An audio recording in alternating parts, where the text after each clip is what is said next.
for a purpose? Nobody summons Megatron. Then it pleases me to be the first.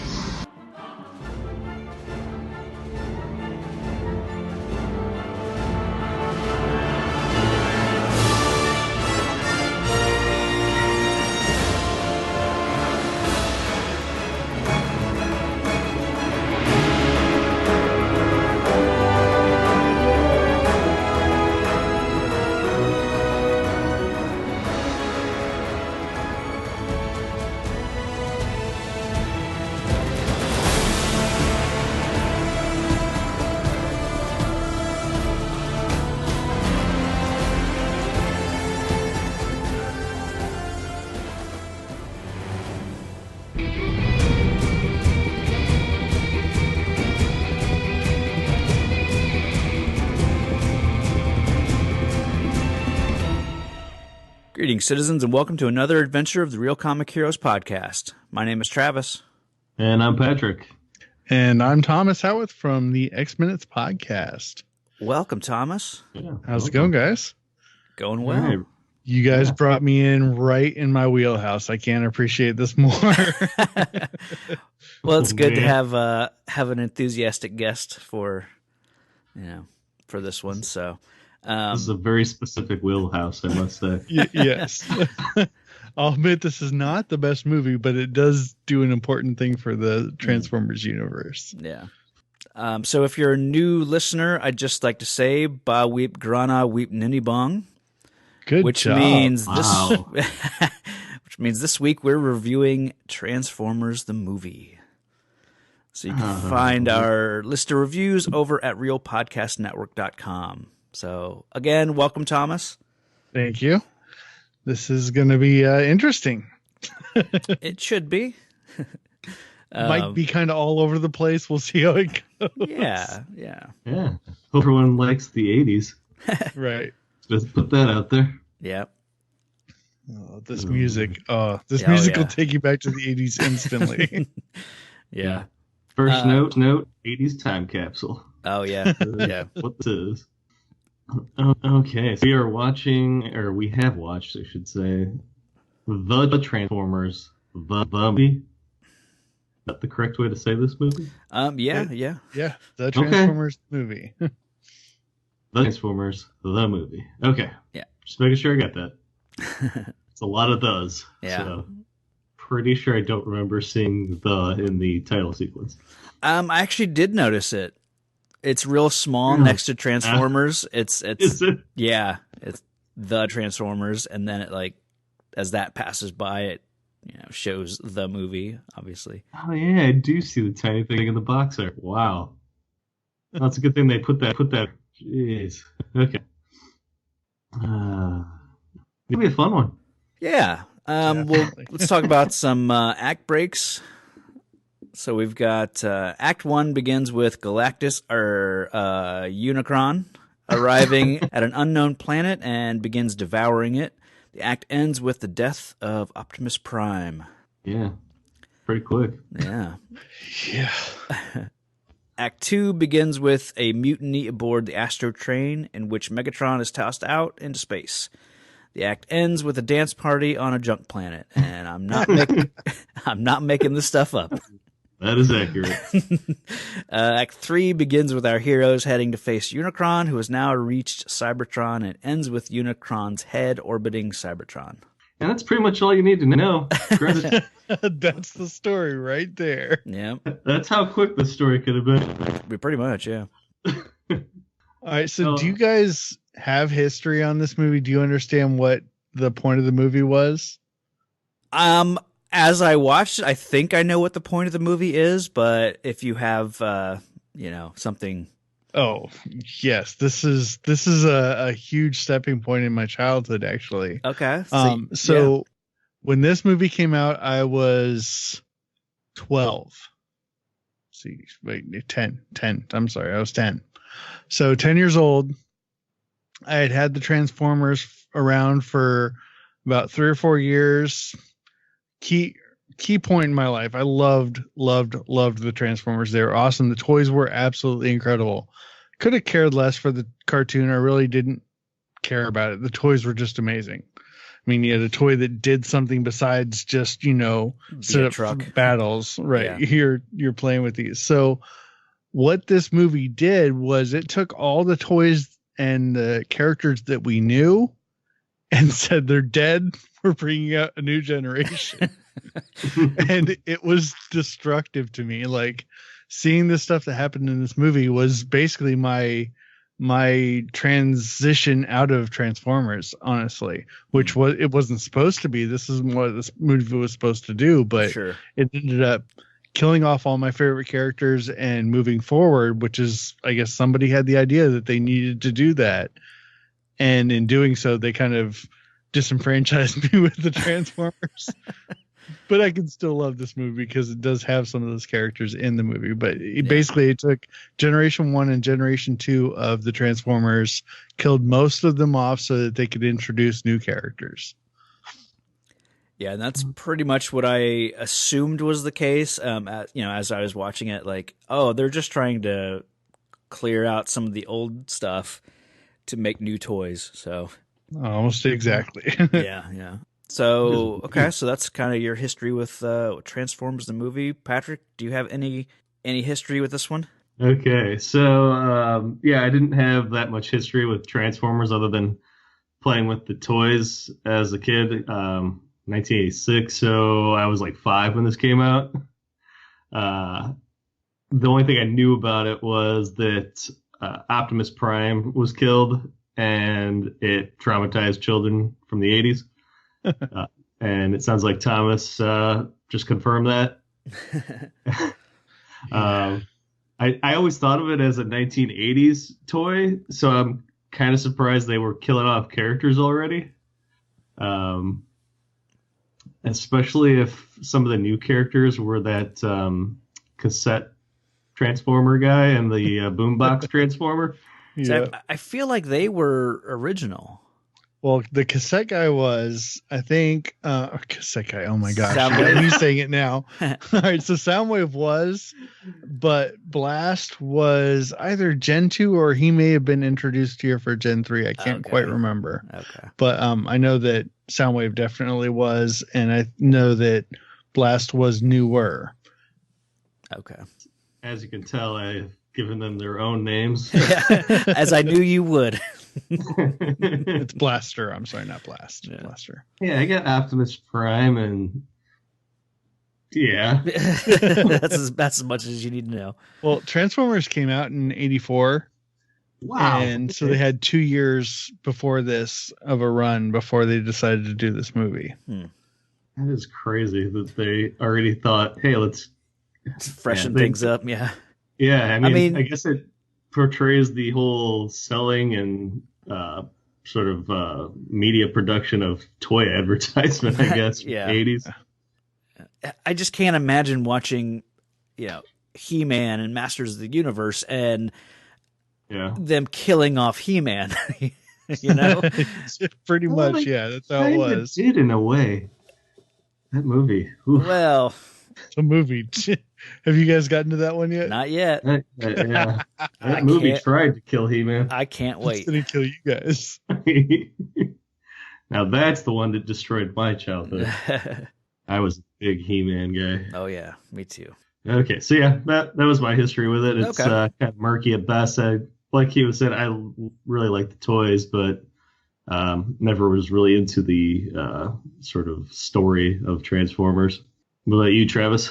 I probably have even less of a connection to this movie than you. I mean, I think I might have been aware that there was a Transformers the movie, but not really until like 2007 when all the hype was leading up to the Michael Bay Transformers movie, and they re-released this, on the DVD that I own is from that, like, I think it was a 20th anniversary, kind of hyping up the live action movie. So I picked it up and watched it, and I think that was the first time I had ever seen this.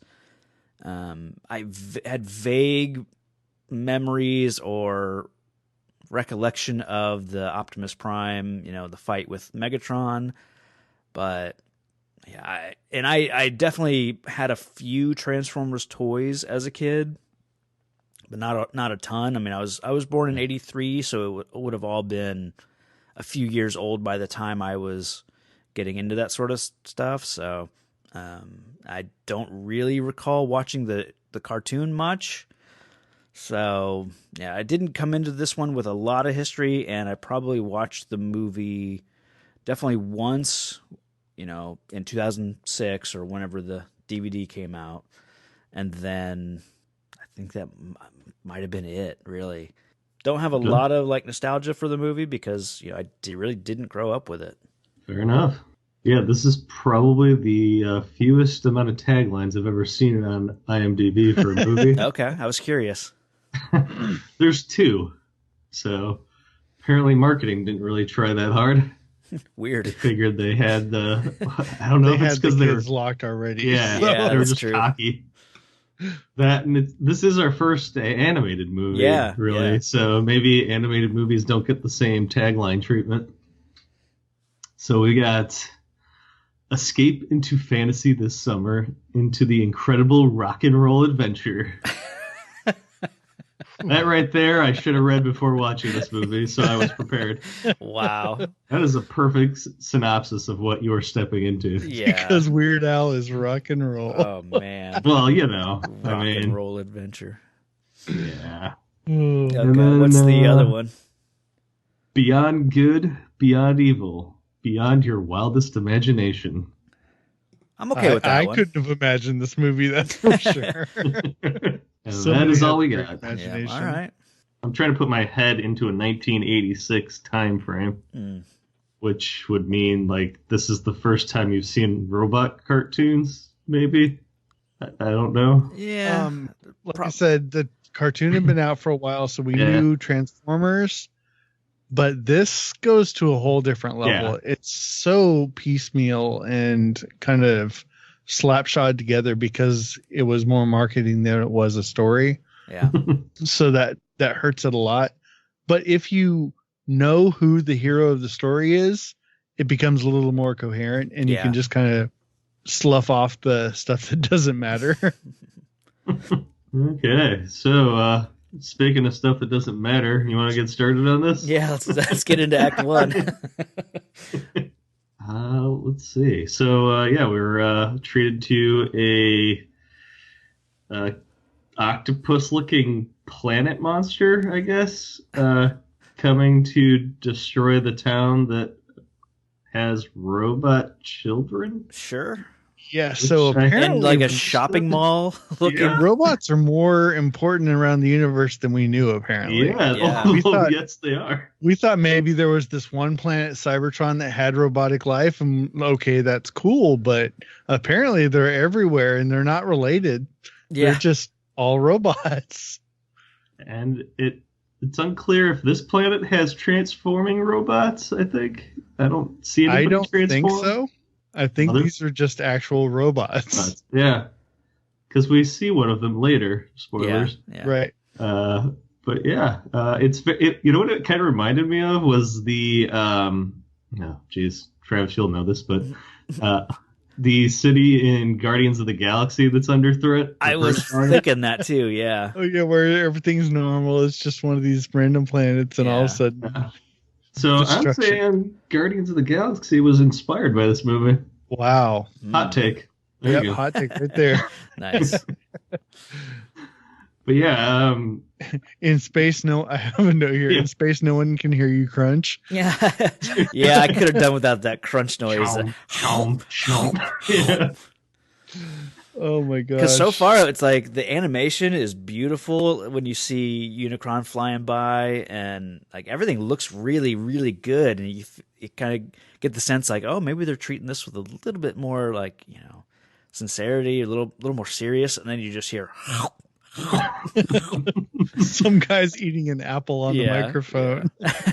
Yeah, I half expected it to burp. Oh yeah, I'm not gonna lie. yeah. One thing I do really appreciate with as Unicron is consuming this planet, like it shows that he devours everything, and then we actually see that it all gets broken down and converted into energy inside, and that's like what powers him. So we actually see that, and it's kind of cool because it's, it from like a biology standpoint, it makes sense. Like he's taking in nutrients and getting energy just like any other living, body. It's consuming fuel. So I actually did really like that, and that they visually show that, and I thought make it very clear and pretty obvious as what, why he's consuming planets. So, and it also sets the stage saying that this is going to be a brutal movie. Like, children don't matter here. We're going to eat them all. That's true. Yeah. This is genocide right here. Yeah. Yeah, I think I was just more hung up on why there are children robots. Oh, see, that doesn't bother me. I mean, or men and women robots. Yeah. Well, you see when a male robot and a female robot really like each other. Yep. It makes me think of the movie Robots, the cartoon with Robin Williams and all them. Like, I picture they get their bigger robot parts as they go through life, for lack of a better word. Is it like a hermit crab where they upgrade to newer, bigger bodies, or does the form actually grow? Because it makes it seem like they're mimicking us. Well, I think it's meant or organic life, I guess. I think that whole thing is like, this is organic life. They just happen to be, metallic and have circuitry and all that. Like, I think you have to get over, that side of Transformers. Like, if you can't get past that, you'll never get past anything in Transformers. Yeah. And do the other Transformers eat? What's that? I've never noticed. Do the other Transformers eat? Like, do they consume metal or? No, they consume like it's just energon. Okay. Yeah. Because I did see them passing the fruit stripe energon gum out later in the movie. Yeah. But that wasn't entirely clear. So he is decomposing material into basically energon then? Probably, yeah. Instead of eating, little sticks of energon. Okay. I'll go with that. We're good. He's a big boy. He's got a bigger diet. Yeah. Okay. Stop fat shaming him, Patrick. Lay off. I'm starving. Yeah. Just saying, the dude's the size of a planet, for crying out loud. Jeez. Orson Welles? Gravity. Yeah. Oh, gosh. I didn't even think about that. I didn't realize he was still alive then. Well, not for much longer. Yeah, after this, but so. Still. Yeah. So I didn't realize that this was. I was curious as far as like when this took place. So it was interesting to find out that it does bridge like season 2 and 3. Yeah. So I was curious, like, does the third season like pick up where this leaves off? Kind of, but not really. Okay. It does, but Prime comes back. Of course. Okay. Yeah. Okay. They got to know they screwed the pooch on that one. Yeah. Okay. Yeah. Okay. I thought Kinda it like was Superman died and then comes back. Yeah. Yeah. And the narration tells us that the year is 2005 and Decepticons have taken over Cybertron. So right off the bat, I was like, oh, okay. So shit's already happened. Right. Yeah. Yeah. There's already human transformer bonding going on. Yeah. Yeah. They've been there for a while, and all the main characters. Now, Spike, who we get introduced to here in a little bit, grew up really fast. Okay. Super fast. Was he a kid like in season 2 or something? In season 1, he was like a young teenager. And in this, he's like an adult with a kid. His dad is in season 1. Spike. Spike's dad is, yes. Oh. So somehow there's been a full generation of time here as well. Huh. Well, it is the far distant future of 2005. Right. Understandably, yes. So there's there between seasons there must be a huge time jump of some sort. Sure. It's honestly beyond my memory, but there's some kind of huge time jump here. Okay.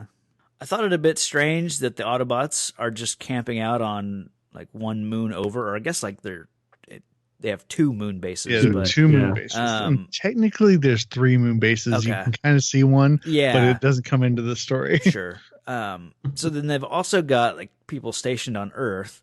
So it seemed weird to me that they're hiding out like so close to the Decepticons. Like the What's going moons- on? What's going on here is, the Decepticons have won on Cybertron. Transformers have a strong base going on Earth. That's kind of where things were.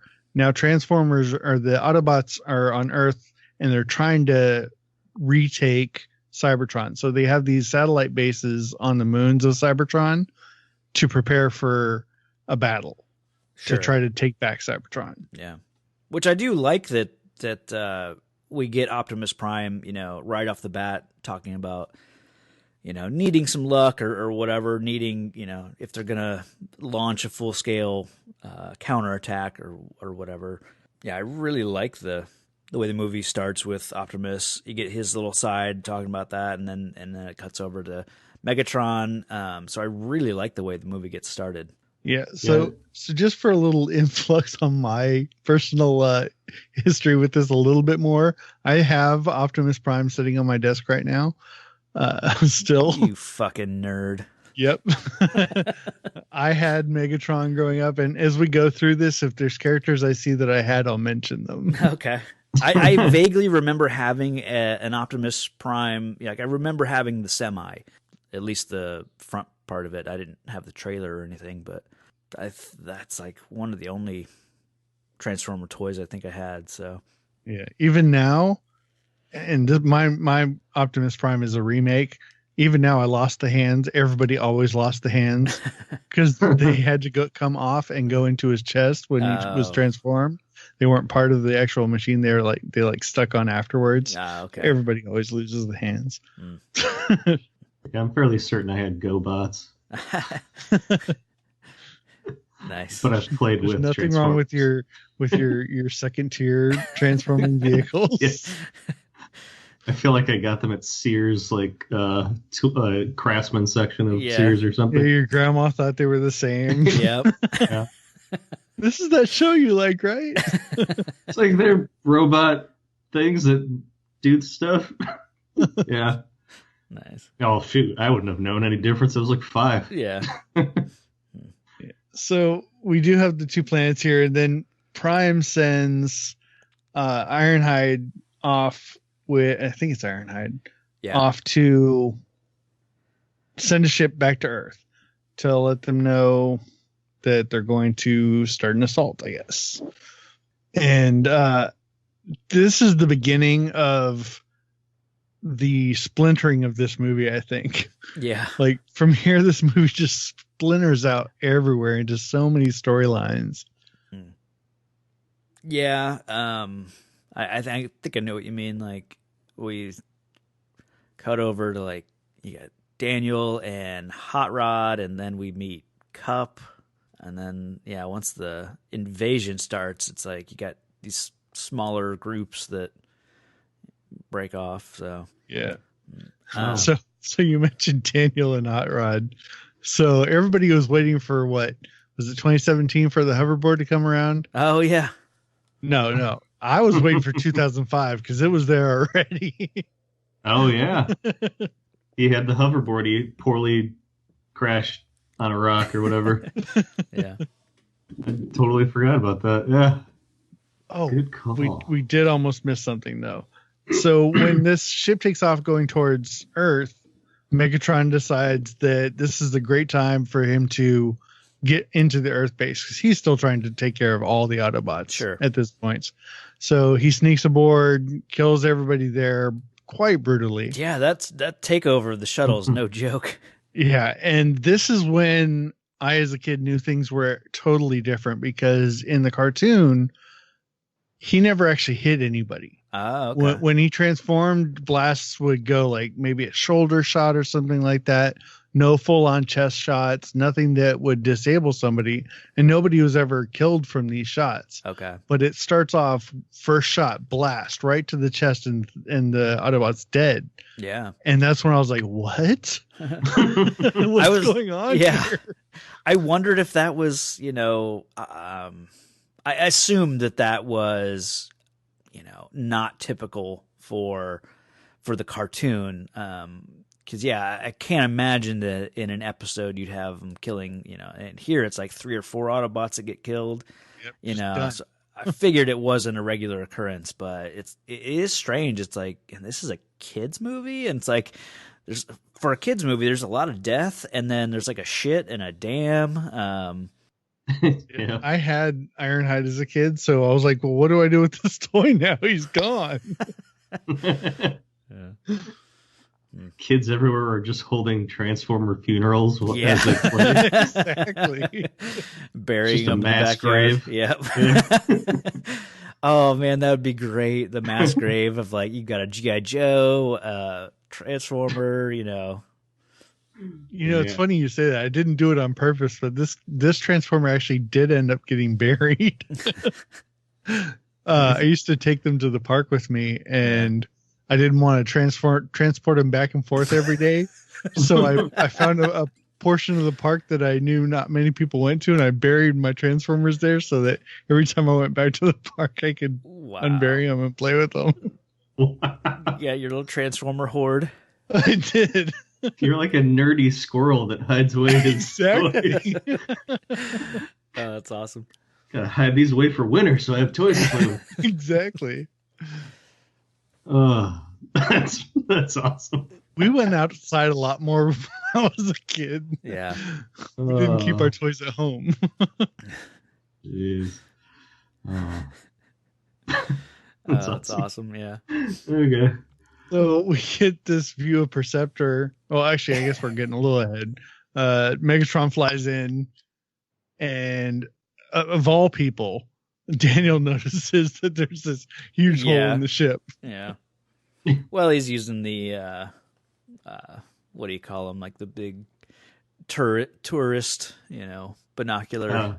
Yeah.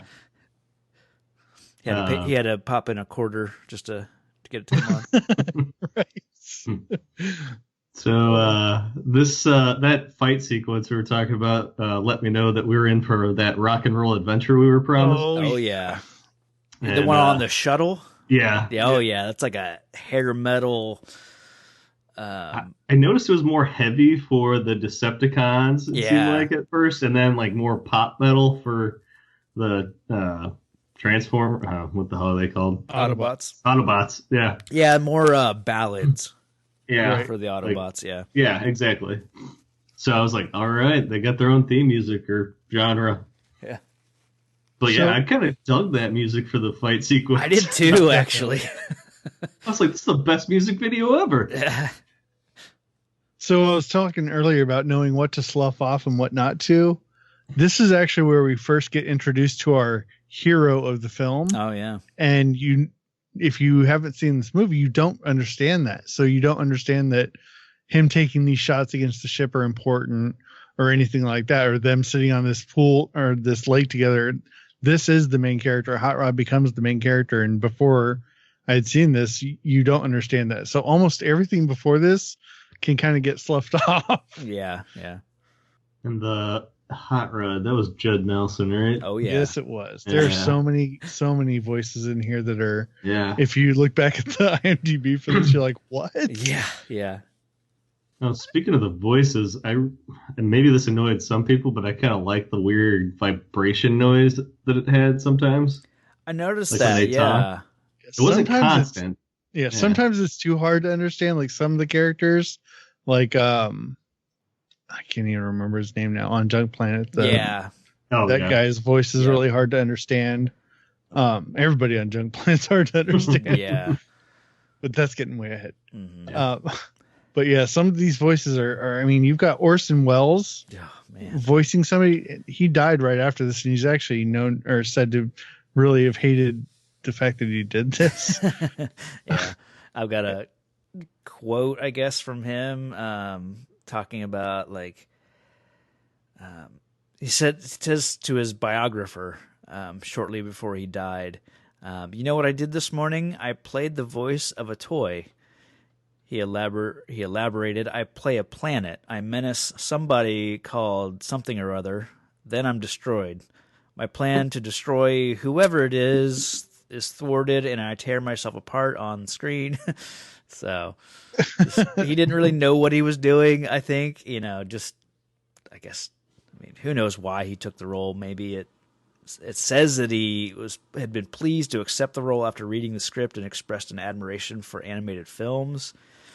So who knows?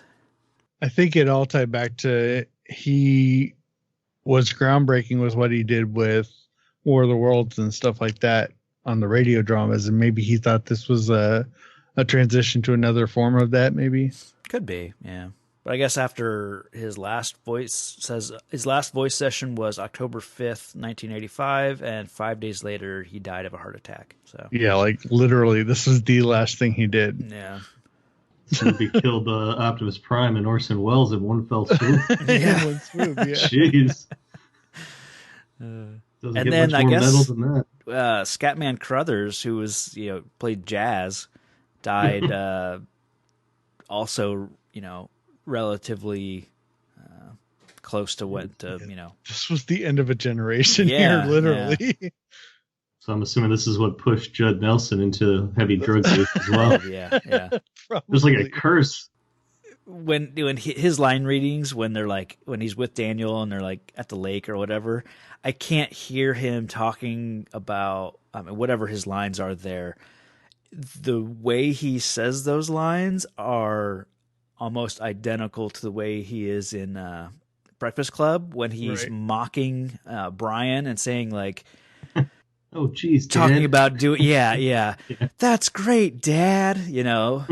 How was your day, son? Great, Dad. Like it's that same voice that he puts on when he's playing Hot Rod here. So Right. And we're about to hear another great voice coming up. Blur in the battle that ensues here. Blur starts talking, and anybody from the 80s knew exactly who this was instantly. Yep. Yeah, I didn't know if that was a conflict of interest or not there. Oh yeah. Micro Machines versus Transformers. Mm-hmm. Right. Yeah. John Machida. Yeah, I was worried I was going to butcher it. I'll let you butcher it instead. Yeah, John Machida is the Micro Machine Man. Everybody knew him as that. He came on screen for Micro Machines, and he'd talk about these small toys, and he'd talk super fast. And I obviously can't do it as quickly as he can, but they transferred this into Blur, who's a very fast machine, moves all over quickly, and looks like the squirrel on Over the Hedge. Basically, any fast character kind of derived from this person. Yeah. That you see in cartoons or movies nowadays. Jeez. Yeah, it was jarring hearing his voice because I was like instantly taken to a commercial. Yeah. Nobody. So yeah, we're closing in on the epic sequence that I was not expecting 30 minutes into the film. Right. It's funny because they put all these. I'm sorry, they put all these Gen 1s here, like right now, like, oh look, it's all the characters you love and know. Yeah, here's the Insecticons, here's Constructicons, here's all these great things that you know and love, and then you aren't prepared at all for what happens. See, and for me, it's like the battle between Optimus Prime and Megatron is the highlight of the movie for me. Like visually, like the whole sequence is really, really good, I think. And I like that some of the same lines from this scene were used in the 2007 movie.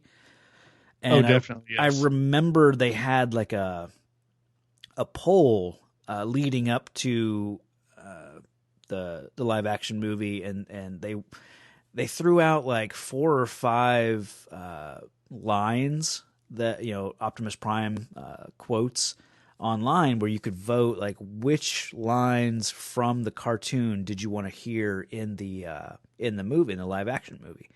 And I know one of them was one shall stand, one shall fall. And That one made it in the movie. I think they actually ended up using a couple. Like they gave you the option to vote for one, but then I think the response was strong enough that they use a couple other lines in the 2007 movie. So one shall stand, one shall fall. Why throw away your life so recklessly? That's a question you should ask yourself, Megatron. Yeah, that line you just said, I thought was going to break into another rock ballad. It sounds like an 80s. He's ready to go. So this is the introduction of the song that is kind of, if any song epitomizes this movie, it's this song as Optimus comes into this battle. And this is the touch. Oh, yep. Every time I hear it, I have to say it like, this is the touch. Yeah. You got the touch. Got the power. And Optimus Rex face here just starts taking out Decepticons like nobody's business. Yeah, I love that sequence of him, driving up, and they animate the reflection of whatever Decepticon that he just plows through, like on the front grill of Optimus. So you see that guy getting hit, and then when he just rockets kind of into the air and fires on a bunch of them, takes a bunch of them out like in one move. Yeah.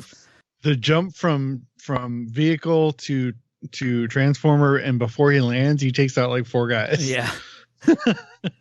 Well, this soundtrack's got like a 4.5 out of 5 on Amazon. Does it? Just FYI. It's pretty awesome soundtrack. Yeah. I'm not gonna lie, that touch song is like pretty awesome. It's like, not bad. Yeah, it pumps you up. Quick. Yeah, and that's the song that they record in Boogie Nights, isn't it? With Yes, it is. Mark Wahlberg is that is correct. Yeah. Wow. And then Mark Wahlberg, of course, goes on to be Jaeger on Transformers movies. Synergy. Right. It all comes around. That's so sad that you guys made that connection. Yeah. Okay, so we have the fight between Megatron and him, and God, Megatron's such a sniveling. Oh, I had Megatron as a kid, and that was probably the first Transformer I ever got. Yeah. Until I took him apart because I wanted to see how he worked, and then couldn't get him back together. Murderer. Because toys back then had screws. Yeah, you could take them apart. I remember I would always reconfigure my G.I. Joe toys because you could unscrew the back, and essentially it was like a front piece and a back piece. And once you remove those, then the parts were just interchangeable. So I was always making like Frankenstein G.I. Joe figures. Yeah. So you got Cobra walking around with Scarlet's arms. Pretty much, yeah. Nice. right, now, so apparently Megatron has a lightsaber here. Yeah. I don't know what that was about. I don't remember that from the cartoon. I know they did have energy weapons that they usually fought with, but Megatron's was usually a big mace, and Optimus had a big axe. Ah, okay. And they were just like energy weapons that came out of their fists. But I don't remember a lightsaber.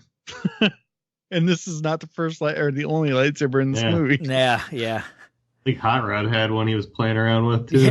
He was doing his Jedi training on board the Millennium Falcon with the drones.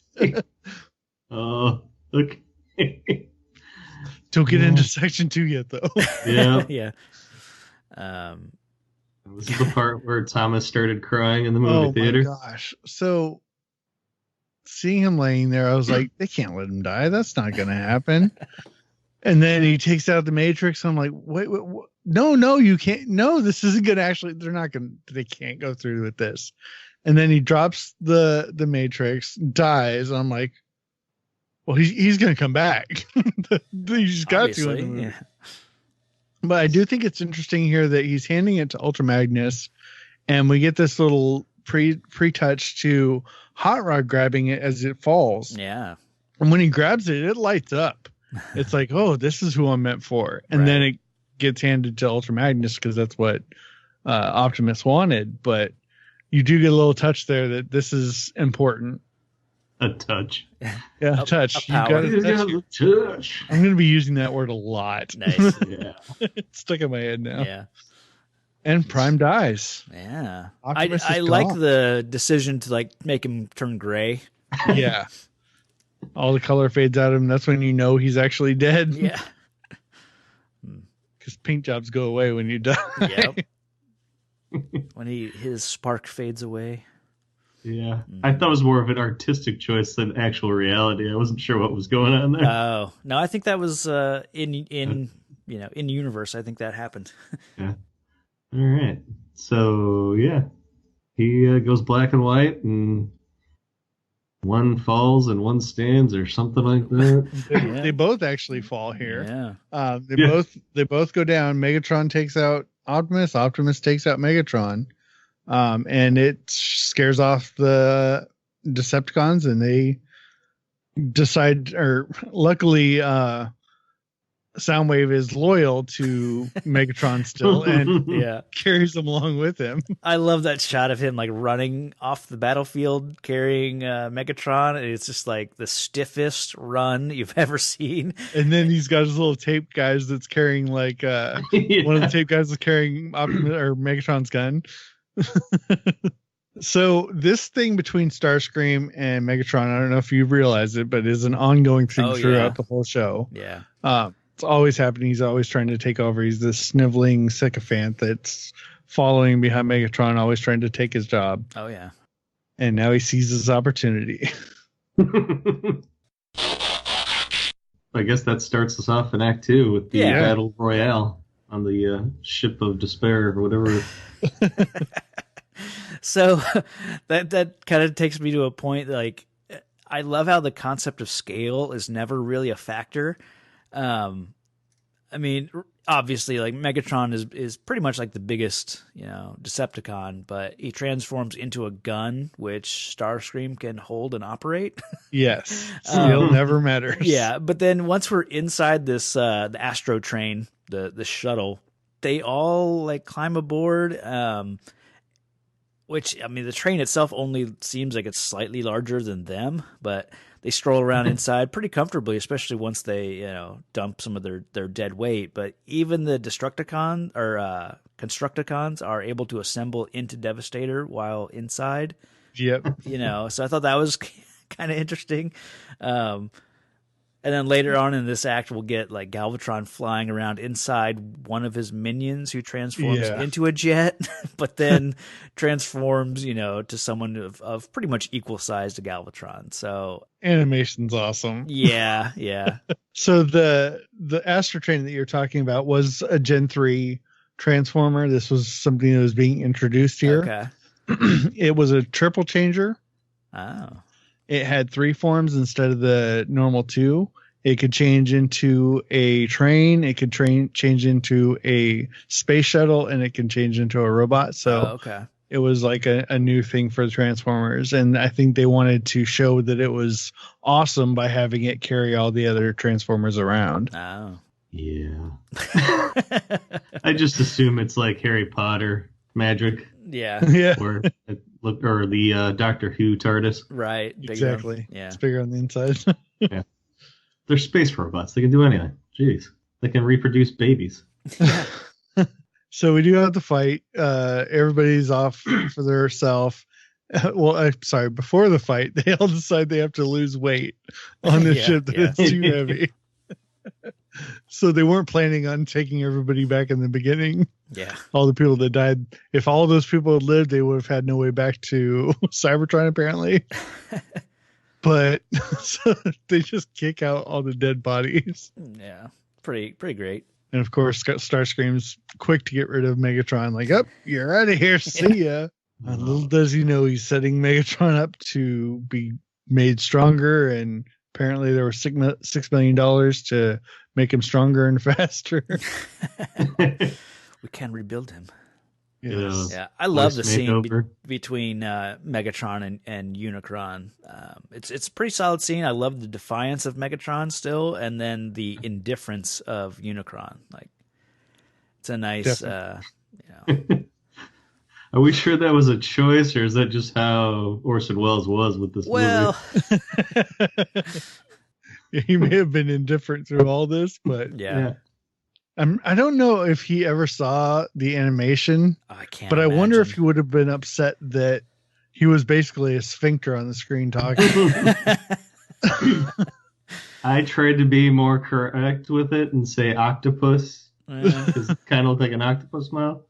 But yeah, it's basically a planet butthole. Yeah. I mean, he knew he was a planet, but yeah, I can't imagine that he was aware that of really what he looked like, probably, or how he communicated. Definitely. But this transformation's great. You get the whole. There's so many Star Wars ties to this. It's insane. But the whole, when it goes to the digital view, it's just like the digital view on the X-wing when he's going into the to take the shot for Yeah, New I can Hope. see that. It's got the little grid background going in and stuff like that. And then you get to see the the X-ray of Megatron before he transforms. Oh, beautiful. And I don't know many of these other characters that got made here. Okay. It's very confusing because they make them all purple, and it makes it really hard to tell who's who and what they're doing. Yeah, that just seems like lazy animation. It was. Yeah. Like, oh, we'll figure out what we want to keep in the actual cartoon, but this is just the movie. Yeah, and people give the Michael Bay movies a lot of shit for, like, not knowing who is who, but this movie to me is equally as vague as. I mean, there's a few characters that I know the names and especially can identify them when they're talking or whatever, but a lot of the time, once the action gets going, or like, I don't know who's who. Like, I don't. Like I said, these guys, essentially there's 5 of them, but they're kind of like the horsemen, to Galvatron's apocalypse, but they're indistinguishable, I think. So. And Transformers was known for using colors to distinguish these different characters before, like in Gen 1 and Gen 2, and that's why this became a big problem because, okay, well, now all the bad guys are purple. Yeah. What? Which makes it easier for them to be cannon fodder, but and maybe that's part of the thing that they were setting up is, okay, we want to be able to destroy stuff in season 3. So if we have all kinds of purple things, we can just destroy purple things and nobody misses anything. Oh, yeah. See, I think I gave it more credit than it deserved. I thought it was like sort of like they were under Unicron's like flag of sorts or colors. Yeah, I definitely think they're tied in that way. It's intentional. Yeah. I mean, even the ship he gives them is purple. Because they're kind of like like a hive mind of sorts. Yeah, kind of. Yeah. Because they're all connected to him. Mentally somehow. He has instant communication. Yeah, over he knows everything that's happening. Yeah. I'm assuming just Wi-Fi signal. Strong Wi-Fi. So really, he just needs to hide in a valley somewhere, and he should have horrible reception. Yeah. To Megatron or Galvatron, sorry. Lead. He needs a lead room. Yes. So is there a reason why the voice changed to Spock? Probably name recognition. Yeah, that's I imagine you get Leonard Nimoy on your poster, and it's just weird. Yeah, it's not the only Star Trek tie-in either. So this movie was pulling from everywhere. Yeah, it just confused me because I was like, is this still Megatron then, or is it? He's an upgrade. He has all of Megatron's memories. He is Megatron, but he's just upgraded. So, and Starscream seems to be able to recognize him still. So yeah, because he still has that, like, the gun on the arm, and I guess, but he's got a new voice, new paint job, right? And apparently can one-shot Starscream and disintegrate him. Yeah. Hey, every once in a while, when you get your hair did, you feel like a new person. Okay. Yeah, when Travis feathered his bangs, I couldn't recognize him. Yeah. Mustaches are everything, okay? Yeah. Yeah, it'd be interesting, like, since you got the knowledge of like the different seasons and how it spanned, like, because I don't know any of that background, like as far as the regular, half-hour cartoon series goes. Yeah, I've been trying to like Google while we were talking, like a breakdown of the seasons, the Transformers by seasons, but It branched, like by the time I got into it, it just branched off into so many different things, like the Dinobot versions and the I don't know.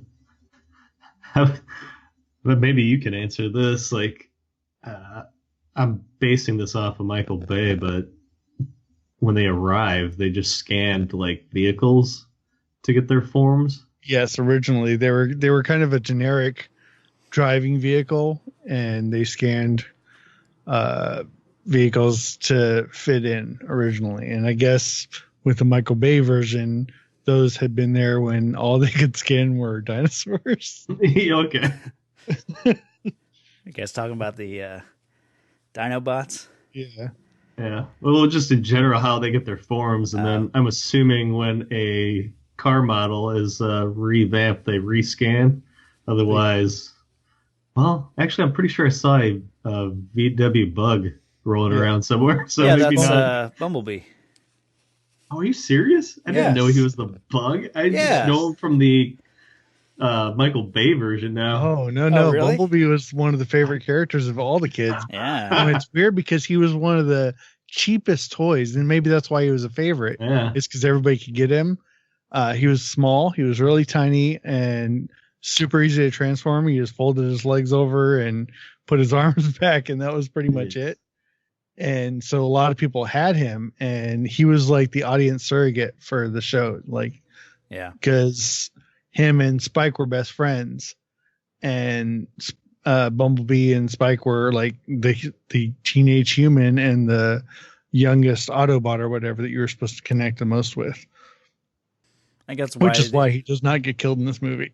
Yeah. And I think it's part of why, like, in the 2007 movie, he's kind of the character you're following around for so much of it. So, and they even make a joke, like, I think he slams his door into a VW Bug or something like that. So. Yep.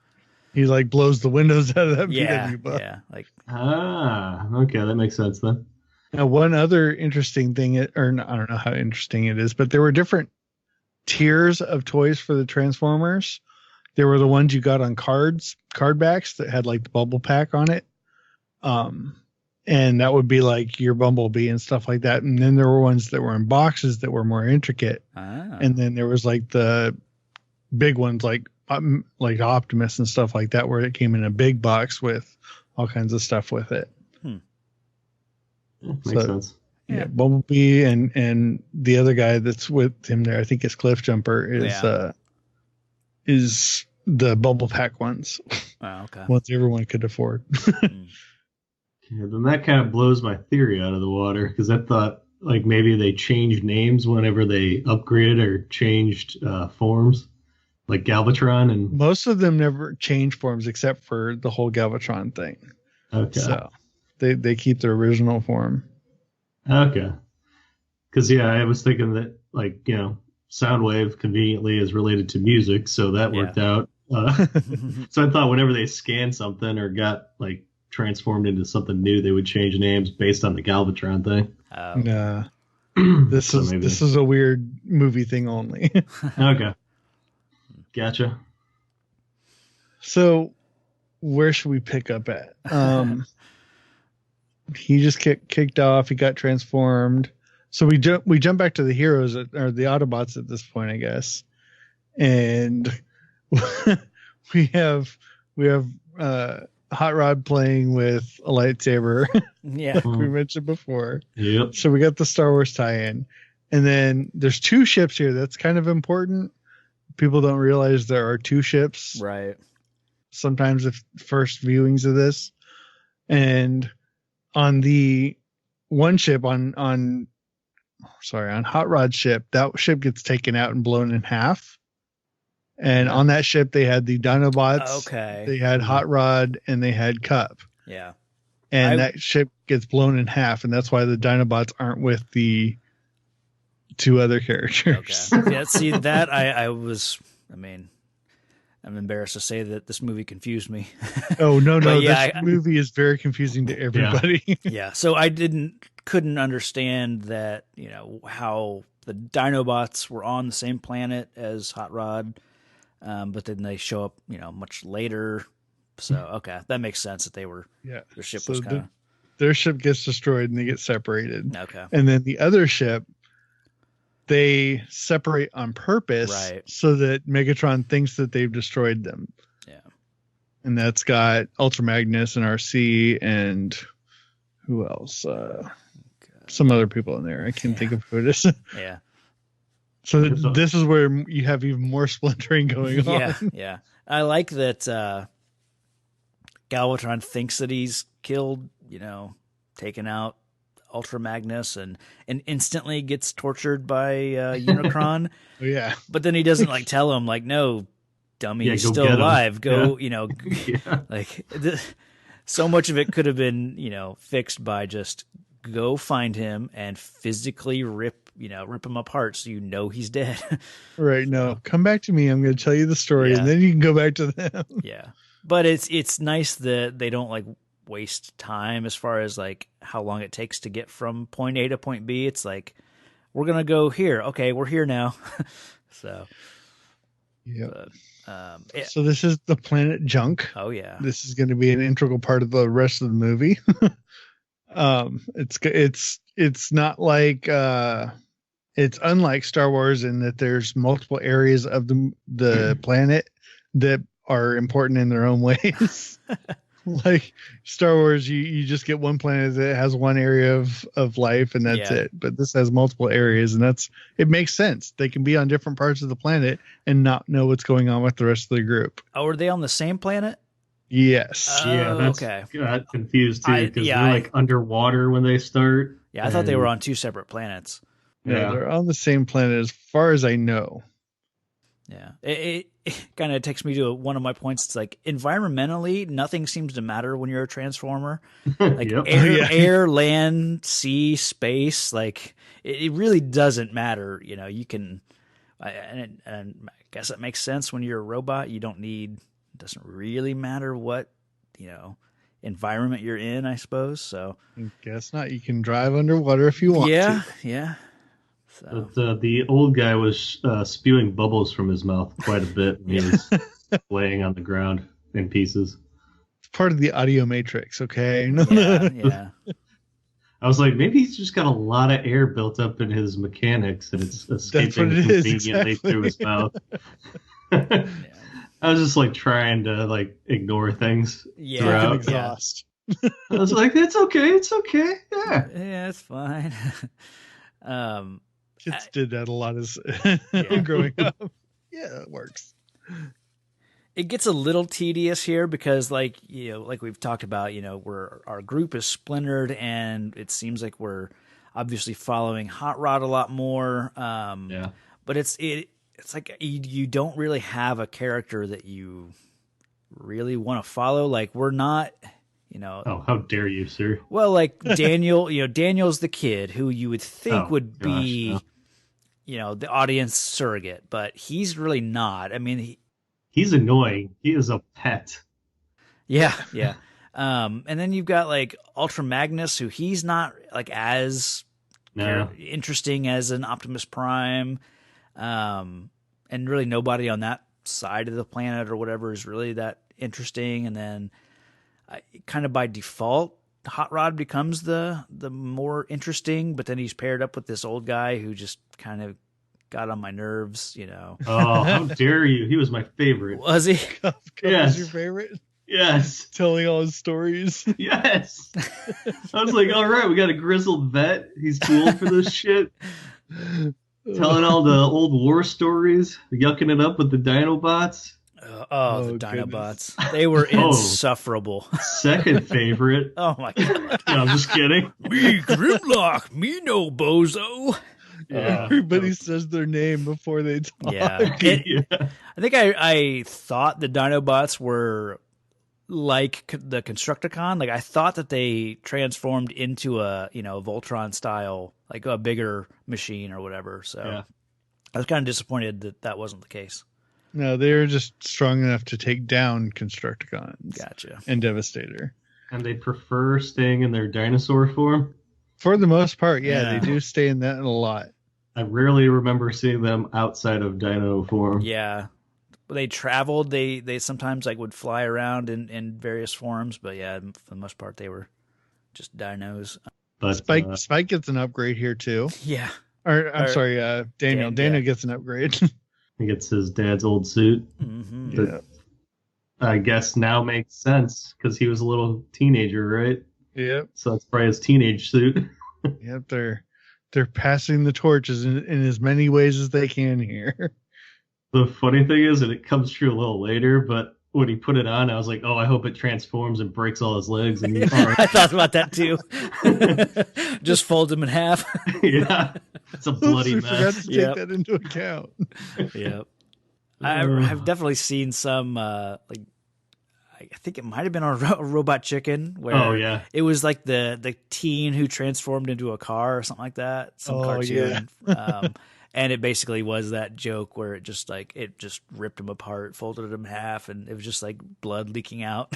And then he gets into a car accident, and then that show, and he's like, "Oh God, that was my chest! Yeah. Oh my God, I just crushed. You just broke my arm when the door gets crushed in." Mm.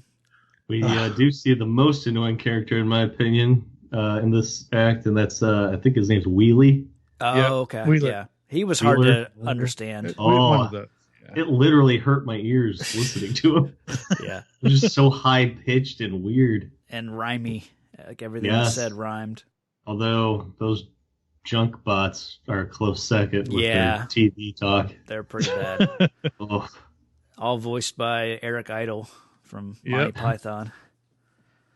although we, Like I said, the voices in this are incredible. Like Yeah. the pull that they had with this was Yeah. amazing. so do we want to discuss the James Bond villain, Austin Powers? I guess What? You talking about the Quintesson? the Auto Sharks or whatever they're called. Oh, yeah, the They Shark get dropped into Sharkticons. Sharkticons, yeah. Yep. Oh, So the we do- Sharks uh, with freaking lasers. Yep. Sharks with laser beams. There you go. That's all I could think of was that. Wow. Well, that was going on. Nice. It was a very Bond villain, like Yeah, you know, kind of. Yeah, yeah. I don't know. This is another one of those almost unnecessary things unless you realize Yeah. that Hot Rod is the main character and he's Mhm. supposed to be learning something here. And unfortunately, the movie doesn't portray that very well until the end. And then going back through it, you say, oh, this is his story. That's why this is important. I noticed that a little bit more on my second viewing for this. So, because I watched it like last week and then I watched it last night, so it was a little more obvious, through scenes like this where you do see Hot Rod kind of take a stance a few times, like when they're in the jail cell here before their trial and they find the last survivor of that planet that Unicron destroyed earlier. Yeah.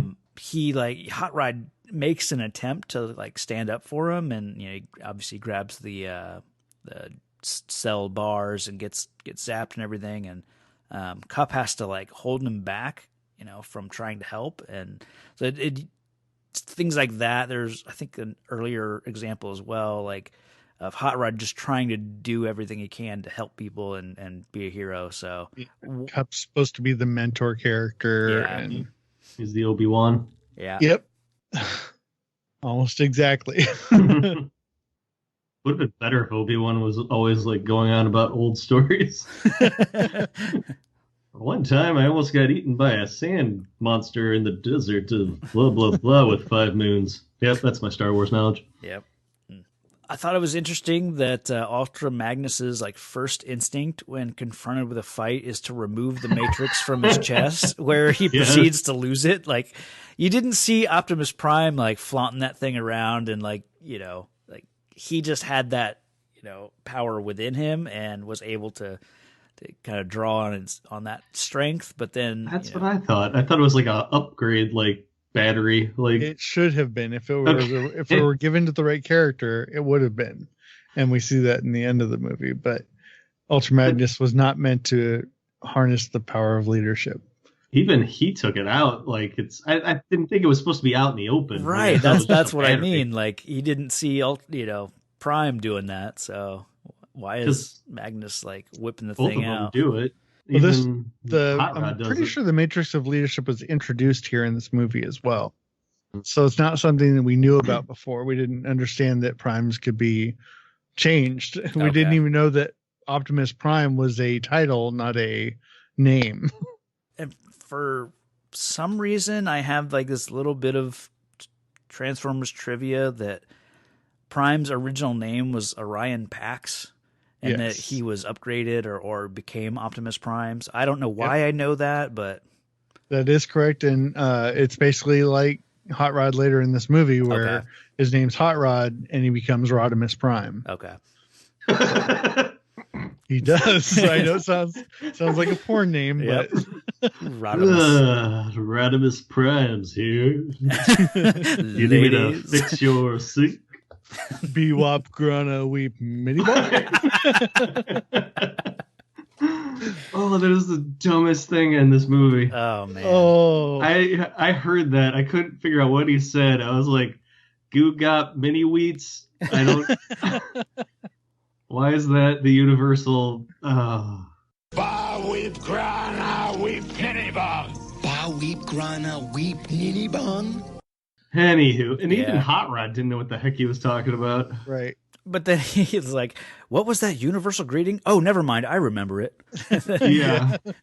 It was like scat singing. It was just random. Yeah. Okay. So Anything else Yeah. for Act 2? we get introduced to the dance party. Yeah, I was trying to move along, Patrick. No, hell Didn't no. have to talk about.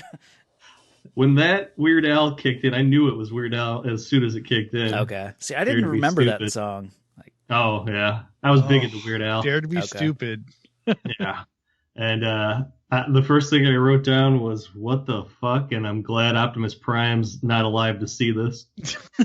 He would be rolling over in his grave. He'd be like, "Guys, we're in the midst of saving the universe. Could we not have a dance party with random junk bots?" yeah. Pretty much like my note, there was like, there's a fucking dance party to Dare to Be Stupid, and it's like, that's our movie, folks. Dare to Be Stupid. It was like in the And 90s credits. and the 80s have jumped the shark. Yeah, Oh, I gosh. did read. I was looking up the universal greeting to see if it. I mean, it came from this movie. I mean, it wasn't like something from somewhere else. And it was, the idea was sometimes after the universal greeting, you would break into a dance, and it was intentional to look foolish, because if you looked silly, then that would obviously mean you have no ill intent. Because you're willing to make a fool out of yourself, and that means you're not there to like harm whoever you're greeting. So Yeah, it's called the Yeah. handshake, people. Look at it. yeah, We're okay now. We can dance together. That's what this is saying. pretty much. So Well, I guess the story of Footloose was really a story of togetherness. yeah, That's what it is. Yeah, I didn't trust that preacher either. Anybody that doesn't dance. can we Can we move on? please? transform into Act 3, please? Yeah. Okay, so transitioning into Act 3. Yeah. So where are we starting Act 3 now? Dance party wrap up. Dance party wrap up, and they've got now like 2 spaceships. The junk people had a spaceship, and Corkscrew. the corkscrew, spaceship. yeah, the wine opener spaceship. Yeah. So yeah, they're heading to Unicron, who has finally reached Cybertron. Yeah. Right. And So- he's fighting with Galvatron, who's got the Matrix that he doesn't know how to use. So Right. good call on that. Maybe figure out how to use it first, buddy. Right, that's where I was trying to figure out where my notes were. Did you Okay. think it was like kryptonite and he just had to hold it near him? Yes, Or- yes, that's what he thought. Yeah. I thought it was interesting though. Once Galvatron has the Matrix, and he says, like, I'm coming for you, Unicron. Like, Unicron didn't torture him while he possessed the Matrix. And I thought, like, oh, he might not be able to, do the mental, like, torture, but that's not really the case, because what we find out later in this act, when Galvatron is inside Unicron, that he's still able to do his, like, torture thing, so... Yeah, I figured he'd want to destroy it, and he was just having him bring it to him, but he didn't even do that. No, yeah, he wanted it destroyed. So my note about the Matrix of Leadership is it's a very mysterious and powerful device, and its mystery is exceeded only by its power. And what's that from? I was hoping someone would recognize it. It's the Continuum Transfunctioners. It's from Dude, Where's My Car? That's right. And like that line kept going through my head, or some variation of that line. Wow. Like its power is exceeded by its mystery or whatever. And like it kept going through my head, and like, where have I heard that? I thought it was Galaxy Quest with the like the device in the ship that no one knows what it does. So I thought that's what it was, but now when I searched for its mystery exceeded by its power, it pulled up the Continuum Transfunctioner. So yeah, that line kept going through my head every time the Matrix was shown to do something. Like we don't know why it works. We don't know why it's destroying Unicron here at the end of the third act. Like, it's just, I don't know. So that's very fitting. Yeah. Is it? I thought it was weird that he didn't put it inside his body, like he's wearing it like Mr. T's chains. And like, maybe, around his neck. Maybe the Decepticons don't have a way to. Oh, that's true. They said it was a Autobot thing. Yeah. Yeah, it's definitely an Autobot thing, and that's why the Decepticons are always fighting for who's leader. Oh, yeah. They don't have something like this. They're dead inside. It's just a hollow shell. Yes. Where Autobots have heart. Yeah. In the form of a Matrix, but not the Matrix with Keanu Reeves. So there is some great stuff here in the final act. Oh, sure. As Unicron transforms. Yeah, that's pretty badass. Yeah, not a lot of people realized that was going to happen. So he transforms, and then one of my favorite parts is Grimlock. Grimlock kick butt, and then he transforms and kicks him in the butt. Yeah. It harkens to my wonderful love of dad jokes now. And I found myself openly laughing when it happened. Oh, Grimlock kick butt. Yeah. See, I cried when I saw that. I was like, oh, this is not good. Different emotions. Yeah. Hot Rod gets separated from the crowd here. Again. Yeah. Again. I do like that, like, everyone, they just fly the ship straight into his eyeball. Yes, isn't that awesome? Like, let's just go right in. Yeah. That's why it was shaped like a corkscrew. Yeah. And like I said, again, if you know that this is Hot Rod's story, it makes a little bit more sense. Sure. All the other stuff can kind of be tossed to the side. You're supposed to be focusing on Hot Rod. Yeah. Like, meanwhile, RC strikes water. Oh, inside. Yeah. After like rewatching it, the second time again, like, I'm like, wait a minute, what are they swimming around in? It's I don't know, and the only possible explanation I could come up with is maybe it's like fire suppression from all the stuff that they were blowing up with the hands. Could be. Yeah, I do like that inside Unicron it's like a factory, and then there's oh yeah, he had to make that ship somehow, for Megatron. So I thought the water was there because he devours planets, and some planets have water, and that's just I'm assuming he's not just eating metallic robot planets, but see, you went to a bigger place than I did. I thought he only went after the robot planet. I did too. I would have thought that's a very slim diet regimen. Except that we realize now there's more robot planets. Well, that too, yeah. Very true. And we do get to see a little bit of coming of age for Daniel as well here, as he saves his dad. Oh man. Oh, jeez. His dad was so, like, that was the most real acting in the movie. Oh, they like, changed "Damn art it, styles son." completely for when they're talking about his dad screaming. Like his face got like shaded Yeah. differently, and it Yeah. looked almost anime. Best acting in the movie right there. Yeah. Like, figure it out, damn it. I don't have a gun. Use the suit. It's like, oh. But he does save. He saves both Spike and Bumblebee. I think and Jazz. I think it's and Jazz as well. Yeah. Okay. Yeah. I've just put Bumblebee, Spike, and the rest. I have Cliffjumper, Jazz, Bumblebee, and Spike that I saw. Is yeah. I really like, so I mean, obviously this third act is basically all one big battle that splits into, different battles, but I really like the Galvatron versus Hot Rod stuff. Yeah. Just animation wise, it was really good. I like Hot Rod turns into a car and then Galvatron like kind of still wrestles him to the ground. Yep. That was cool. That was cool. Yeah. The Autobots used their car forms a lot for Yeah. battle like this, where they'd use it to speed up into an attack and things like that. And I loved it. And all of this whole fight could be like captured on comic book frames. Like each one, you could almost imagine the comic book frame that it was going to, which there were Transformers comics as well, which I loved. There's an actual lightsaber sound when once Rodimus Prime activates the Matrix, whose mystery is only exceeded by its power. Right. But Well, yeah, don't skip the transformation first. Yeah.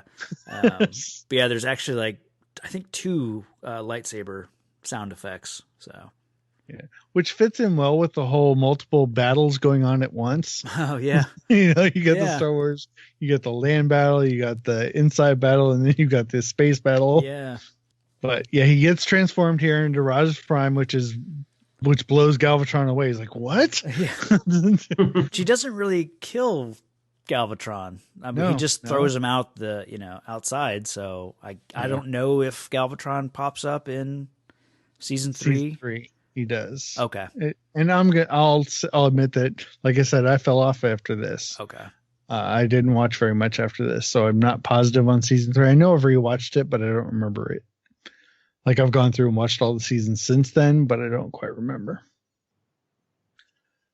And then, like you said, the lightsaber sounds come and he blows up Unicron from the inside out.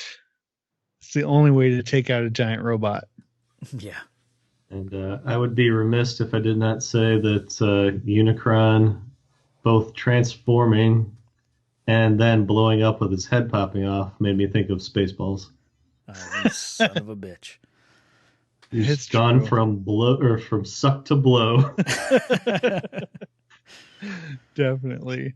Have you guys played any of the God of War games? No. Yes. This is very reminiscent of that. You have to get inside the giant thing to be able to kill it. Yep. Yeah, it was. It just like I'm assuming the head makes a appearance later in Transformers. I somehow. don't remember. Honestly. I read it that it intentional, just, like he jettisoned it, like knowing. Oh, see, I mean, I guess I didn't see it as that. I did read that the head just orbits Cybertron now, so I think it becomes like a moon. Since he ate the other 2 moons, now he gets to be a moon. So it's like Guardians of the Galaxy Volume 1 again. Pretty much, yeah. They're just gonna mine the inside of his head for stuff. Nowhere, is that what the? Yeah. Okay. The celestial. Yeah. Yeah. Okay, so then his head floats into. Is that where it goes to credits? Yeah. What's the? I mean, they talk about like you have another scene with Rodimus Prime, like essentially, calling the end of the Cybertronian War and all that stuff. So, which basically one of my last notes was, "Yay, we have this shithole planet now that's like completely destroyed."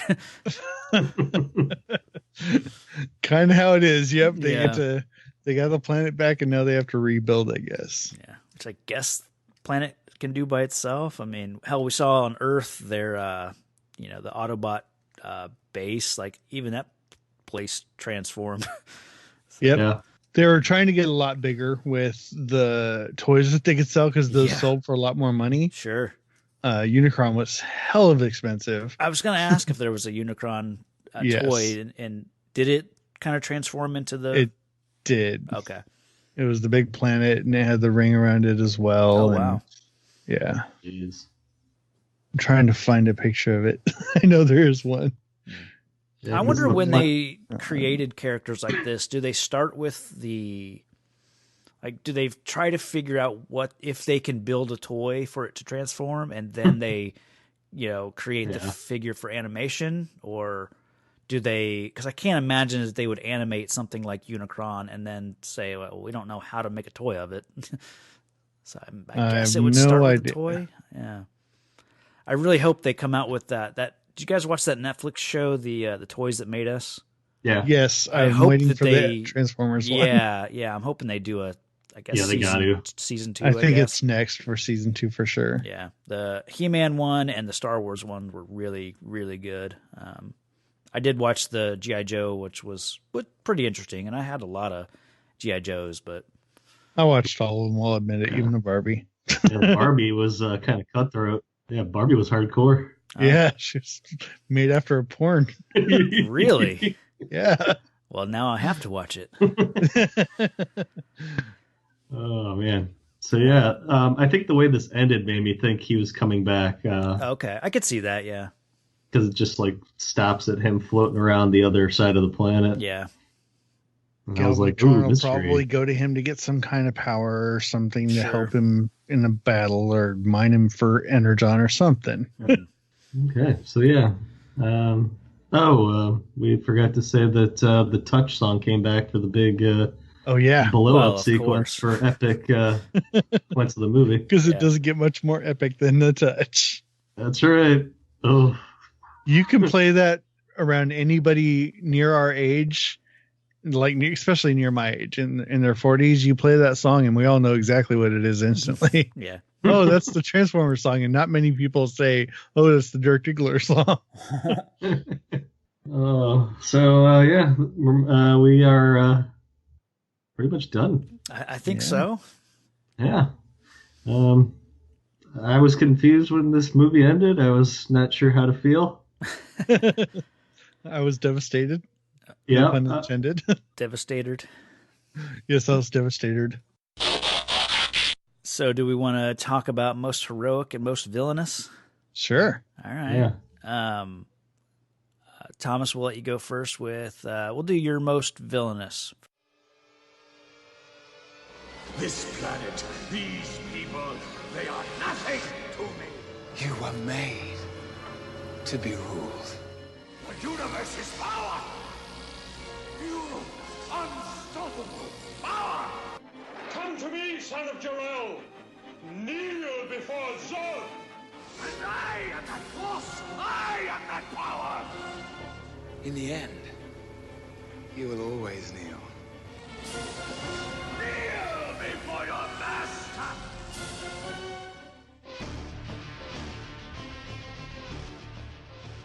Oh, most villainous has to be Starscream kicking Megatron out of the ship. Cold-blooded. I think his first kick is the best, when he's down on the ground and they're not sure if he's dead yet, and he kicks him to check. Okay, just leave him behind. Yeah, that was pretty good. So I'll call that my most villainous. Yeah, cool. Okay. Mine goes to the story writers who killed Optimus Prime. Ooh, good choice. I mean, they legitimately scarred a generation of children. Yeah, that scene was haunting. Not many people can take that credit. I think that is quite the task to scar a generation of children. So definitely the screenwriters or director, whoever made the decision. The toy makers. The toy makers. Yeah, it's the toy makers' fault. Capitalism. They'll probably talk. I bet they'll talk about this on the How We Made, or the show we were just talking about. They'll probably talk about that here or there. The Toys That Made Us. Yeah. How they just did this to make more toys, and how they didn't expect it to have the downside that it did. Let's see. What about you, Travis? I think when Megatron goes for the gun while pleading for mercy before killing Optimus Prime. Definitely a villain moment. Yeah. Oh, look at me! In fact, it's a Palpatine moment. Oh yeah. Oh, look how weak I am! I'm so hurt. Oh, look at me! Oh, the ultimate power! Okay, so heroic. I believe there's a hero in all of us I just finally know what I have to do. that keeps us honest, I'm here to fight for truth and justice in the American way. gives us strength, You will give the people of Earth an ideal to strive towards. makes us noble. And I know in my heart that it's right. This is gonna be a gosh. tougher one. I'm Gen 1, Gen 2. I have to say the Optimus moment is my heroic. When he blows away the 6 guys as he's jumping from vehicle to standing on the ground, that has to be it. And I know there's probably more heroic stuff, but it just speaks to me. It gives me my nerd boner. Yeah. That's pretty excellent. All right. What about you, Travis? I think it'd be Hot Rod, kind of like what I was talking about earlier with him throughout the movie, just showing little moments of heroism. So, like I said, in that jail, kind of trying to stand up for this guy that he didn't even know. So I think that would be it. Few other moments, especially like the battle between him and Galvatron, is probably really the big hero moment for me. Okay. Cool. My hero moment is provided by Stan Bush, creator of The Touch. Okay. Somehow I knew you were going to say that. That was the best part of the movie. You got the touch. It legitimately got me pumped up. Yeah. Like, that is a workout song. Or a song for creepy guys, I guess. So you're fully admitting you're a creepy guy. Yeah. I'm sorry. That song just got me. Nice. I could really identify with it. Yeah, Stan Bush is awesome. Ooh, sorry. Let it go. Let it play. See? Yeah.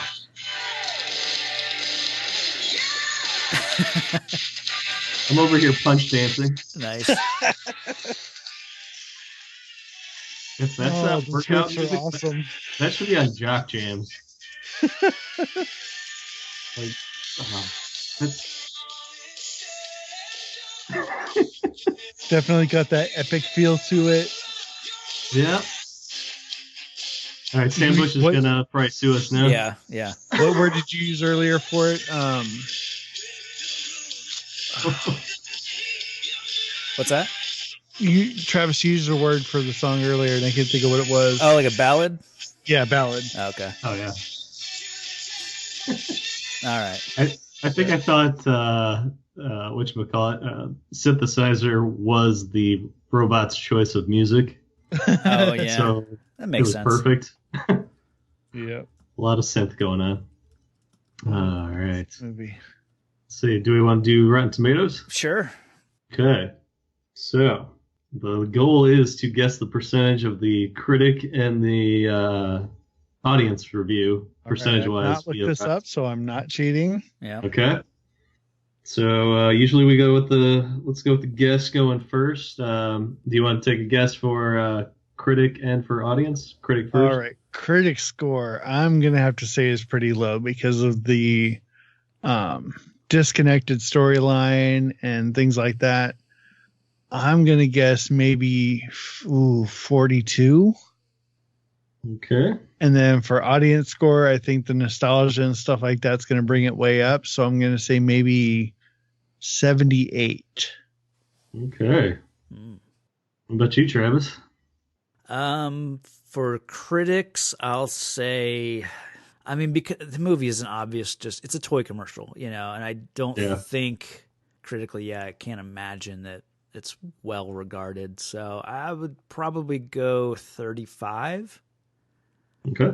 Audience, yeah, I definitely agree that the nostalgia is going to bring this one up, but probably not.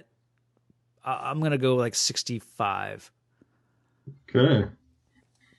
Let's see. For me, critic, I'm going to say 18% because it killed Orson Welles. Audience, I'm going to say 38% because it killed the Transformers for a lot of children. All right. That is my guess. It's going low on both. Holy hell, am I off? Okay. So the critic is 55%. Wow. Okay. So technically, that one goes to Thomas. Yep, 42. So yeah. And then audience, man, Thomas is on it. It's 88%. Damn. I almost said 86 just because the year, or I guess, yeah, 86. I was not expecting that audience score. I thought this traumatized people. Never doubt the power of nostalgia. Yeah. I know, but I thought it would bring back bad memories. Like, you heard me talking about this movie. I still love it. Oh man! And once you hear the touch, it just yeah, the overwhelms touch should have done you. it for you. The touch alone takes it 30 points.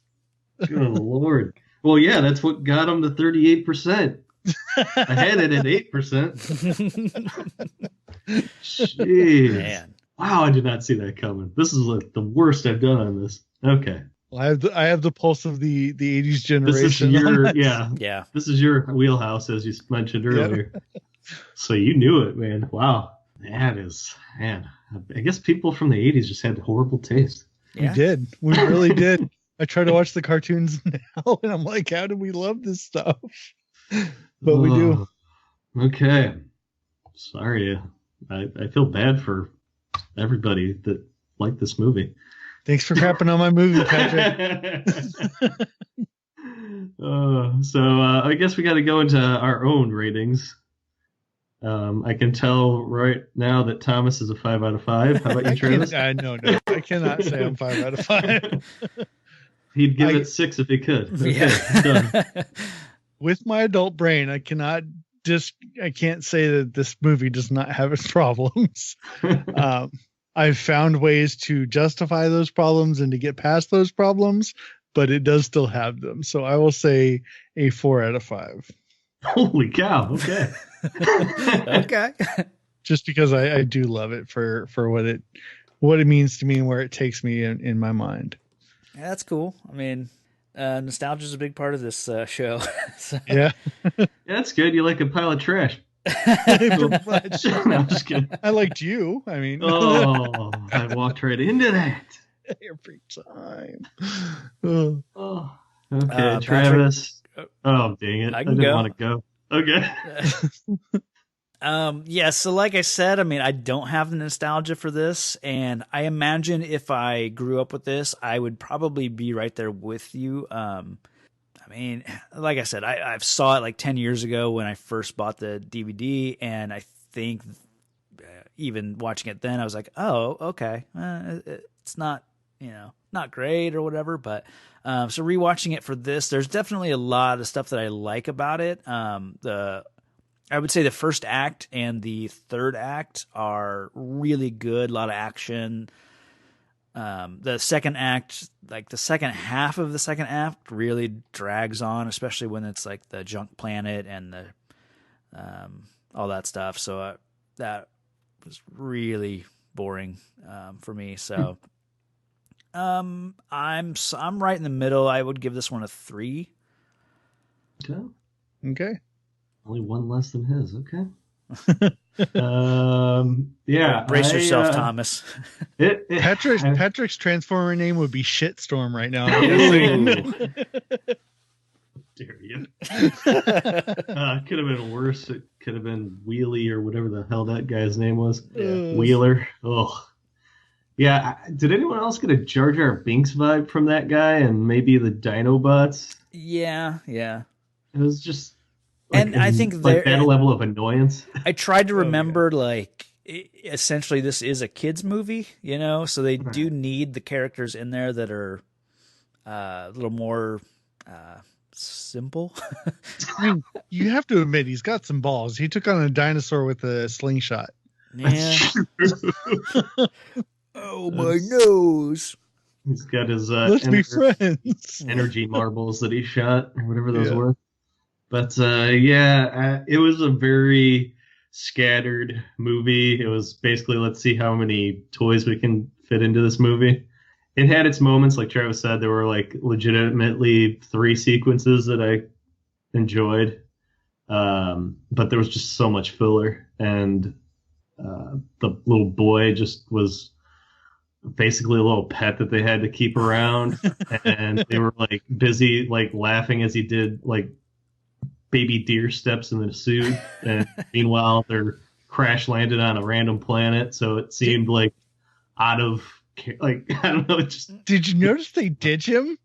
Yeah. When he can't transform? Yeah. Oh, yeah. Like, see ya, just transform. How do I do that? They're already You'll gone. figure it out. Oh, man. Yeah. So if it wasn't for the touch, this would be a lot lower. So I'm going with a 2. The touch alone gave it a 1.5 bump. Okay. Like, I legitimately will listen to this song while, like, I do tasks, because I was folding laundry while watching this. Help me up. Like, I was whipping the towel out, and I was like, yeah, I do have the touch. Touch the old clothes. Shit out of these towels. So that alone, I have to give the movie credit, plus the few sequences that I did enjoy, animation-wise. Yeah, cool. So I'm going with a 2. Right on. Acceptable. Yeah. That overall, that gives us a 3 out of 5. So not bad. Yeah. It's definitely not the 88% audience. So I don't know where you guys are. Yeah. But hey, I could see the appeal. It's just sure it had to be so disappointing at the time. Yeah, it was a little bit. That's how I was with Masters of the Universe. That was the ultimate in disappointment for me. Save it. Yeah. You'll get there. Oh, yeah. You'll get to have your heart broken on a podcast as well. It's okay. So I reached out on Twitter for just, thoughts and comments on Transformers, the movie. Cullen Bricker from Cult Cinema Cavalcade asked, is it sad that Orson Welles was so fat that the only believable role he could play was a planet? I think we already made those jokes. Yeah. It was sad. Yeah. I also, from Facebook, Amir Alavi says it's got an impenetrable nostalgia shield for those who saw it first as kids, me included. The ridiculous hackneyed dialogue, dated but still awesome. Synth-heavy soundtrack, dodgy animation. He even pointed out, like, what's up with the weird Matrix readjustment by Ultra Magnus? Because there's like a weird glitch, kind of couple frames of animation where as he's putting it in his chest, like he puts it in twice or something. Yeah. But he says, all forgiven for the one moment that was an awakening from the unusual rinse-repeat Saturday morning cartoon reality. So sounds like he had a bit of the nostalgia like Thomas has for this one. So it's a time capsule. That's for sure. Yeah. This has the stink of the 80s all over it. I was just missing out on like maybe one of the humans having feathered metal band hair and possibly some makeup, but other than that, so yeah, I can see why it took so long to get a live action version made. Yeah, well, and I guess the performance of this was pretty much a disappointment from what I've read, and it is the reason that the G.I. Joe movie went straight to video. It was this and the performance of, I think it was the My Little Pony movie was really bad. So is this the birth to straight to video movies? Probably not the birth. Well, it probably would have been around that time, I guess. I don't know. Probably close to there, yeah. Yeah, pretty good, Transformers. Yeah. All right. Well, transforming generations. Yeah, we're oh gosh, I was looking at our list to see what was next. transform into a whale movie. Oh, yeah. Star Trek 4, The Voyage Home. The fun one. Yeah. That's all I know about that movie is it has whales that Spock likes to talk with. Spock in San Francisco, man. Or San Diego, wherever it was. Yeah, San I Francisco. think it's San Francisco. Yeah. Yep. There'd be whales. Well, Thomas, what tell everybody about your podcasts and where they can find you and all that. Oh, definitely. So I have hosted another show called Neverending Minute. We're still kind of putting stuff out. In fact, we just interviewed Tammy Stronach, the Childlike Empress, and that episode should be up shortly, which was amazing, let me tell you. My other show is the X Minutes podcast, where we talk about the X-Men movies one scene at a time. And I'm joined there by Steve Lasto and Jerry O'Brien. And we're fairly early into it, but it's been fantastic. And we have some great stuff coming up on that show as well. And if you're looking for Neverending Minute, you can check out Twitter at NevNMin. And we're on Facebook as well. Just search for Neverending Minute. And then for X Minutes podcast, it's X Minutes podcast on all social media. Very cool. Yeah, nice. Mm-hmm. All right. So you can find us at pretty much everywhere at Real Comic Heroes. Email us, realcomicheroes@gmail.com. You should join our Facebook group, the Real Comic Heroes League of Citizens. Sorry, citizens, we failed you the past two episodes on keeping you away from movies. Yeah, it's been, Yeah, we went from Howard the Duck to this, so... Yeah, I listened to the Howard the Duck episode. or part I'm of sorry. it. Yeah. I haven't made it all the way through it yet. Your guest was great, though. That's why I want to finish it. Yeah. Courtney's awesome. That's the fun thing about this show is, like, even if we have a bad movie, like, it's still fun to talk about them. So, yeah. All right. But yes, as Patrick said, we'll be back with Star Trek 4, The Voyage Home. So, what else we got, Patrick? I think that's about it. I guess Travis, I listened to the first go around with the Watchmen Minute. Oh, you did? Yeah. Well, thanks. Very good. Thank you, sir. I've only listened to the first two so far, but okay. I liked what I've heard so far. All right. Doing great things over there. They have amazing guests over there. Oh, nudge. Nice. Humble brag. Yeah. All right. So, yeah, I think that'll do it. We're going to cue in the Transformer transformation noise and the highlight of the movie. So, we'll transform into our next episode shortly. Well done. Thank you so much for having me, guys. Yeah. Yep. I'm glad we had someone, on the episode that actually knew his stuff about Transformers, because otherwise I think it would have just been me and Patrick just like probably tearing this one apart. So before we go, I did want to play a little game. Okay. It's called Is It a Transformer? And so this is mainly for Patrick, but definitely Patrick, you can ask Thomas for help. Cassette bot, yes. Okay, so we're gonna play 5 rounds, and you have to pick which name is the Transformer. Okay. Are you ready? Yep. Okay, so you got Cliff Jumper, Rock Jumper, Rock Crawler, or Cliffhanger. Cliffhanger is a Stallone movie, so I'm going to say not on that one. I'm going to go Rock Hanger. Wasn't one of the options, but okay. Rock Jumper, whatever. Rock Jumper was an option, so you're saying Rock Jumper? I'm going Rock Jumper. Okay. There's a lot of jumping in this movie. Thomas, you want to tell him if he's right? Right, so he is wrong. Cliff Jumper is the Autobot name. Yep, voiced by Casey Kasem. Yep. Oh. Nice. Okay, so next we have Opticon, Perceptor, Inspectron, or Stargazer. Oh, wait, one piece of trivia real quick before you jump there is Cliff Jumper's asked to give a countdown for the ship taking off. Yeah. And that was a callback to him being Casey Kasem, since he did the countdown every morning, every Saturday. Sorry. keeps going.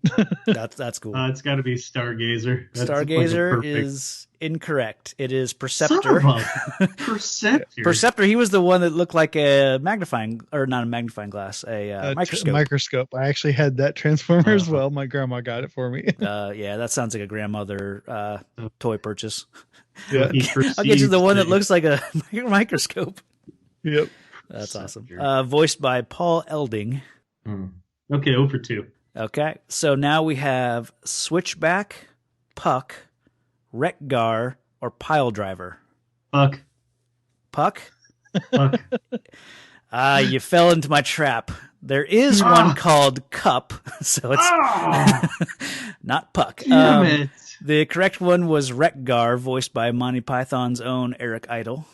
Those were the dance bots. Yeah. Oh, jeez. Okay, we got. Bastard, you got me. Huh? I was like, oh, I know it. Okay. Cup, whatever. Damn it. Fourth round. You got Razor Wing, Shock Wing, Laser Wing, or Blitz Wing. I'm gonna go. Jesus. And I will say some of these may be Transformers, but I'm just going off the Transformers in this movie, so you might be right on some of them, but I'm gonna go none of the above. Sonic Wing. No, it's got to be Blaze Wing, right? Or again, not an option, That's but I fine. think Blitzwing. Is that what you were? Yeah. There you go. You got one.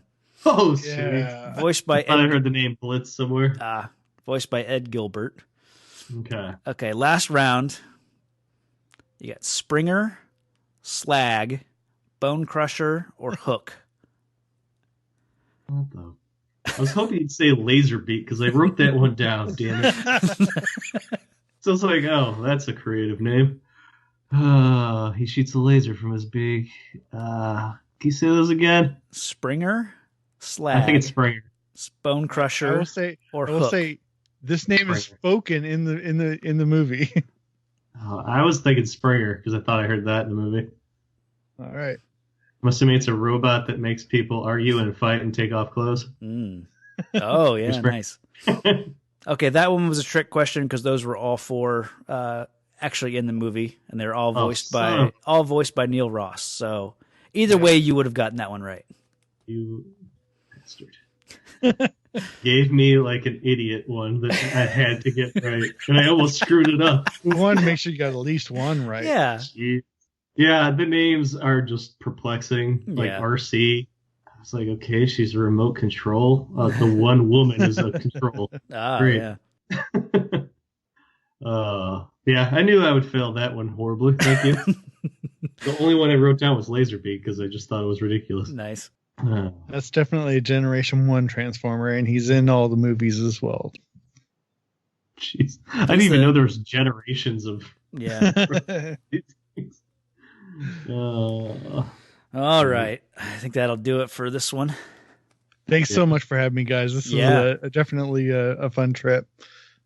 Yeah, I'm glad you were able to join us. So glad somebody enjoyed the movie. So, Patrick, when are you going to introduce your daughter to this movie?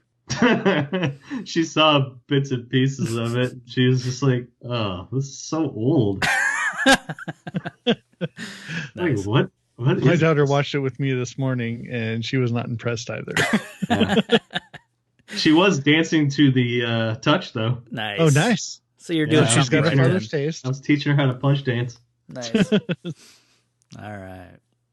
I think that'll do it then. All right. Stay safe out there, citizens.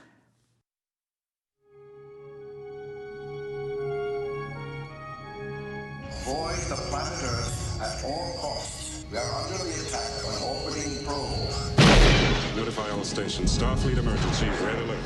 Earth is on the edge of destruction. We cannot survive unless a way can be found to respond to the probe. The key to saving the future. Spock, you're talking about the end of every life on Earth. Can be found only in the past.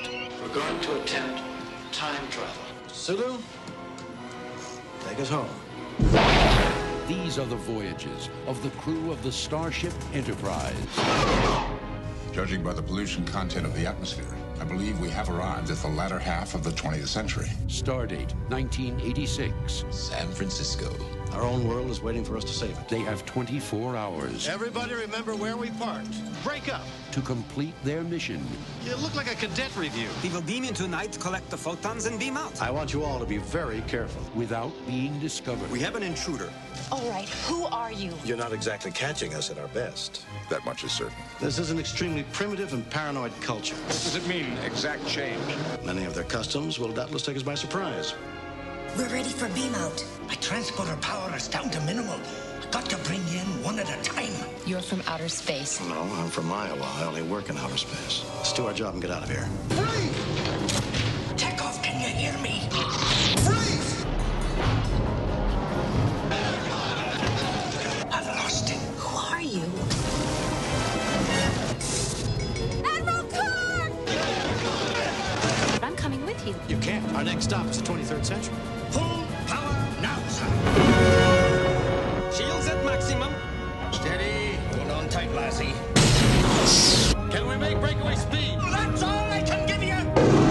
Book 8. 8.1. Book 9. Now. Star Trek 4. The Voyage Home.